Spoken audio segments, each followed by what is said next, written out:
It's the nation's capital. It's the nation's capital. It's the nation's capital. It's Washington, D.C.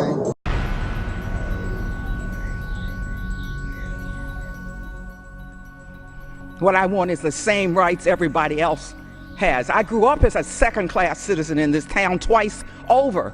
Second class because we didn't have a member of Congress until the 1970s, and second class because I was an African-American woman and as a child had to go to segregated schools. I'm tired of second class, and I'm not going to have my constituents, now that I am a member of Congress, treated any differently from the way Representative Trent Frank's constituents are treated, or Senator Mike Lee's constituents are treated. We are free and equal Americans.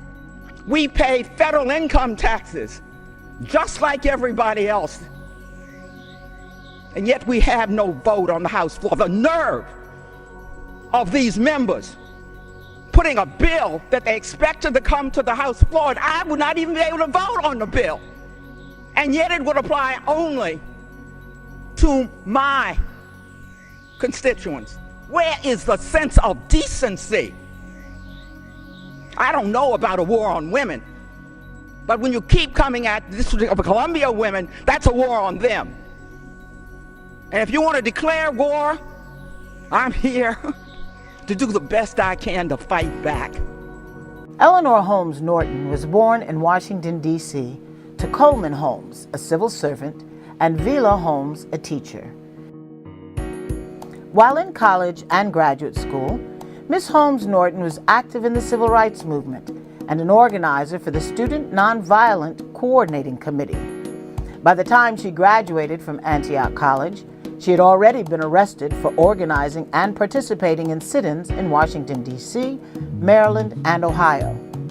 While in law school, she traveled to Mississippi for the Mississippi Freedom Summer and worked with civil rights leaders like Medgar Evers. Her first encounter with a recently released but physically beaten Fannie Lou Hamer forced her to bear witness to the intensity of violence of Jim Crow segregation in the South.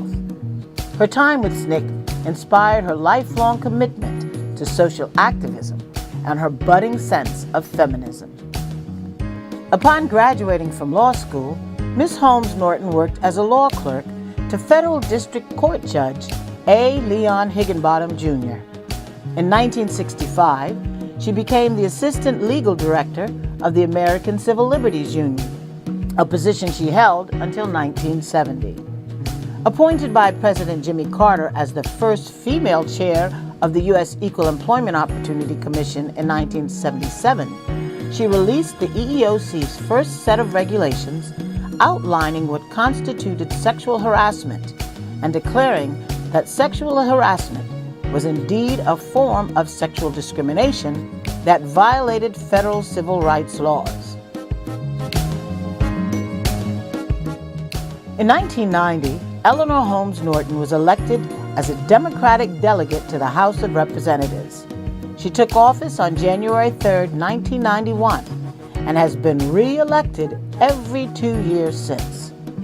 Delegates to Congress are entitled to sit in the House of Representatives and vote in committee, including the Committee of the Whole, but are not allowed to take part in legislative floor votes. This is a key reason for why Ms. Holmes Norton has been and continues to be a tireless advocate for statehood for the District of Columbia. Eleanor Holmes Norton is an advocate, an activist, and a true voice of the people. The District of Columbia may not spend its own local taxpayer-raised funds on abortions for its own low-income women. It's time that the District of Columbia told the Congress to go straight to hell.